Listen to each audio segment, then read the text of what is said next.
So in previous videos, we talked about how to keep the wrist straight, how to keep the fifth metacarpal in line with the ulna. What we're going to do today is we're going to do a position called the rack with the kettlebell. We're going to sit, I want you to sit on the floor with your legs crossed in front of you, with the kettlebell right between your feet. You're going to take your hand, either hand, and you're going to reach under the kettlebell handle such that your pinky is to the middle of the handle. So thumb and index finger are going to be all the way to one end. You're going to then take your elbow and put it right on your hip. Take the other hand, over grip the kettlebell, and pull it up into position. Now, don't let your elbow come away from your body. Elbow is tucked in tight. Your forearm, right? The line of the ulna up to the pinky is going to be a straight line. In other words, watch this. Don't let your wrist bend back. Don't let your wrist come forward. It's even difficult to do, right? This is the position that you're looking for. Try that with both hands. Hand so that the pinky is to the middle of the handle. Pick up on the kettlebell, bring it to the racked position. Elbow in tight, wrist straight. Now, if I let the kettlebell start to go this way, it's going to put tremendous pressure on my elbow and shoulder. Keep it in tight. Don't let it come forward. Don't let it go too far across. The more straight up and down you can keep it, the better. Now we're going to set that down in front of us again.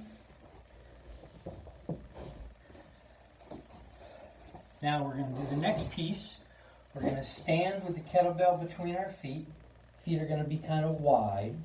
Sit way back into your hip. Under grip the kettlebell. Put your elbow against your hip. Over grip with the other hand. Pull it up into position. And then hips forward to stand. I'm now standing with my kettlebell in the racked position. Now, grip the kettlebell.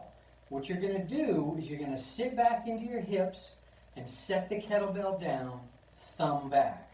So right now the thumb is facing towards you. As I set it down, I turn it so that my thumb points to the back. Now I'm going to back up, grab the kettlebell the same way, over grip it. This cheek curl, pulling it up into position, hips forward to stand. Now I'm going to drop the kettlebell in the same fashion, keeping my hand on the kettlebell, a little bit of a loose grip on it. Sit back into the hips, thumb back, and set it down. So this position, this technique, the drop, I have now done exactly the opposite of our next technique, which is swinging it to the rack position.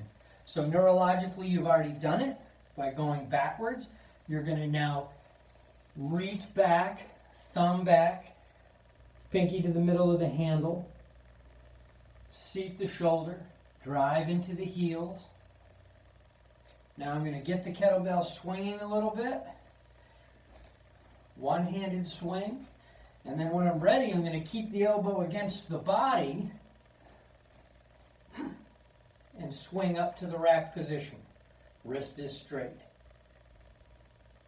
Thumb back, back to the rack position. Thumb back, thumb towards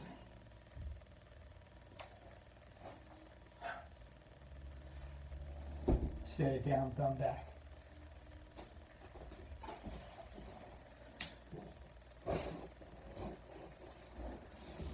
Perfect. Practice this technique, both sides, over and over again. At the top of the kettlebell rack position, you need to have your entire core fired. Actually, you should keep your core fired through the entire time. But at the top, I want you to feel like, boom, seat into the ground like you're one solid column of muscle. Excellent. That foundation will be required to do some of the next techniques.